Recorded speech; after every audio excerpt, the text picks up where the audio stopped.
Hello, this is Sam Simon, also known as Dementia Man, and this is an early or special edition of my weekly blog, and it's going to be published on the last day of July 2026. Because July 26th, in fact, was the 36th anniversary of the enactment of the Americans with Disabilities Act.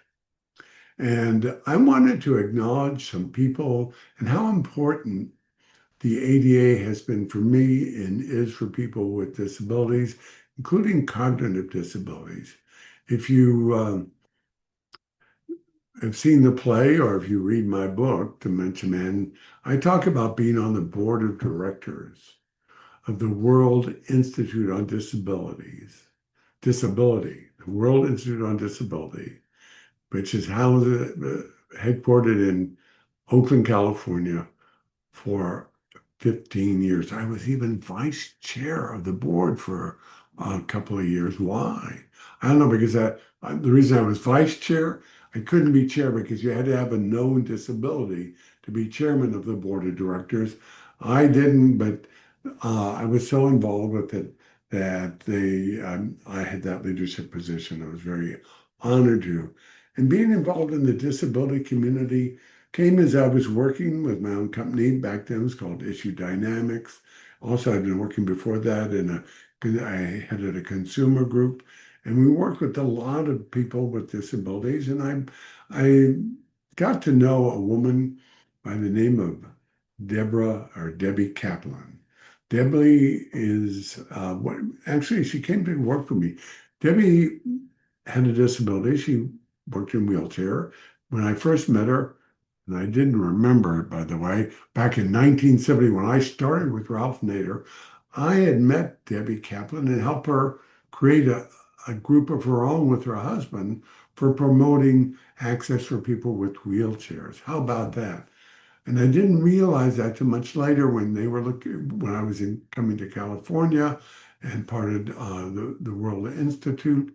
And Debbie worked for me. She opened a Washington office for me for a number of years. And we worked with consumer groups, including many groups working for those with disabilities. You have to remember that when initially people with disabilities were not allowed to live independently much. They were often either at home or put in institutions um, because of particularly those who couldn't walk on their own or might have cognitive disabilities or serious movement disabilities. The World Institute on Disability was part of the movement to come around ADA and to allow independent living for those with disabilities and to get Social Security and other programs to help fund the support people needed to live independently, even with disabilities. Now, if you watch the play, if you've ever seen Dementia Man, you'll see I talk about that in the play. And if you buy the book, I even talk about my time working for WID in the book. So it's really, really important to mark the moment of the anniversary of the Americans with Disabilities Act. And just a brief shout out, I talked about Debbie Kaplan. So Debbie, I met her back in 1970 briefly. I had forgotten it. Later on, she and her husband, both in wheelchairs, were working to advocate for access by people in wheelchairs and for curb cuts, which in the play I talk about the need for curb cuts and how important they are, and access to um, cutting every curb. Even have little things that did you even know there were arguments against curb cuts? People didn't, and the argument was, what? That's so expensive. I don't see anybody in a wheelchair on our sidewalks. Of course, there weren't curb cuts. Anyway, and Debbie and Wid were very, very important to that. I also met Judy Heumann. Judy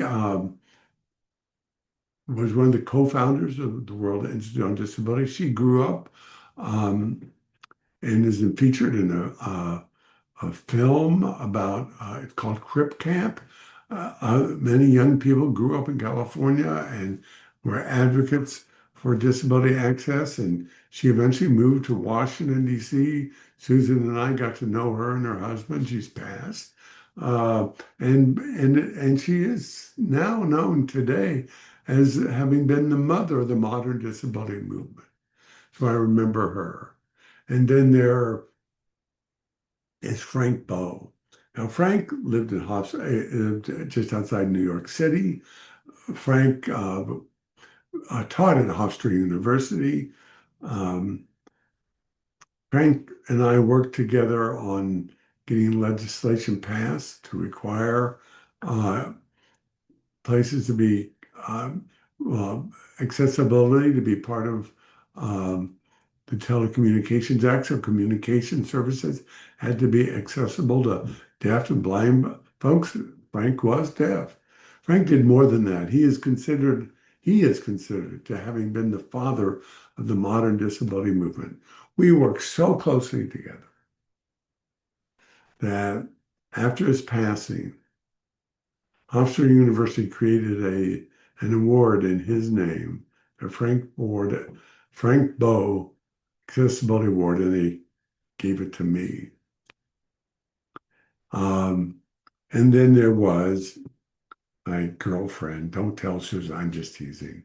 She knows all about Lynn Fielder. Lynn joined the board of the World Institute on Disability some about 8 or 10 years after I moved in, but there was something about Lynn and I. Lynn had to retire when she was 30 years old um, because of her Parkinson's disease, and she was couldn't move well, couldn't speak clearly, um, and we became just really, really close friends. Um, and when I went to California to go to the board meetings of the WID with California, we would meet and spend time. So if you've ever been to San Francisco, Nob Hill, there's a, and I'm going to blank on the word for a moment, but you walk them um, on Nob Hill where Lynn and I would walk it together, a labyrinth. She loved labyrinths. She introduced me to labyrinths. I love walking labyrinths as a way to just separate time from soul and connect with the universe. And I credit Lynn with that. But I also just want to talk a little bit more about the Americans with Disabilities Act. The ADA is so important that it recognizes those with disabilities as equal and as important as everyone else, and that the world can be created to be accessible to them, and as a result, will be more accessible for everyone. I laugh because who benefits from curb cuts? In the play, I talk about curb cuts. You want curb cuts?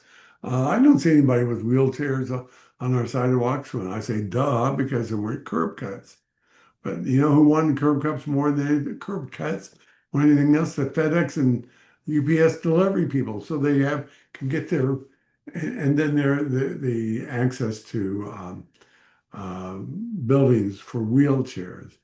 I once performed Dementia Man early on out in Colorado Springs, um, Iowa Springs or Colorado Springs. Anyway, Colorado Springs, and there was a movement there to get grocery stores to be more accessible to people with cognitive impairments, and they have special lanes. Why not for people who have cognitive disabilities, and carts that have things because we may be slower, but we can still be there, and we shouldn't necessarily cause everybody else trouble.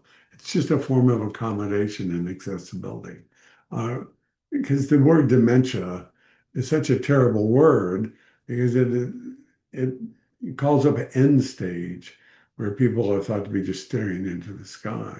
And yet even today now, and um, almost my seventh year of diagnosis. I still get around. Um, I am slower. You may not know it, but that's why I also have to hold my script in my hand.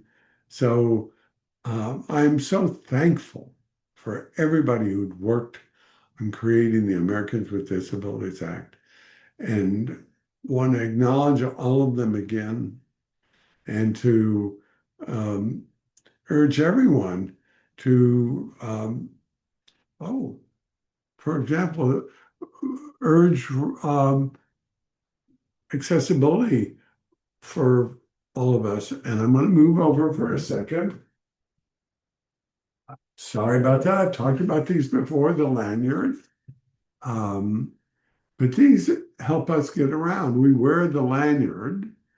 It tells people I have a disability. The sunflowers say I have a cognitive disability. When I fly, TSA people know that I need a little extra time. When I go into a store, they should know I need a little extra time.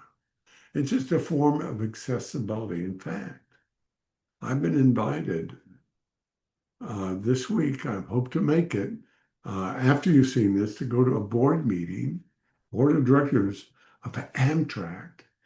It turns out somebody who had worked with me all those years ago when I had my consulting firms is the accessibility person for Amtrak on their board. And they're going to hopefully adapt or bring around the lanyards for people who ride trains. So anyway, the ADA, it's so important. Look around wherever you visit and yourself, look for accessibilities, encourage people to be accessible.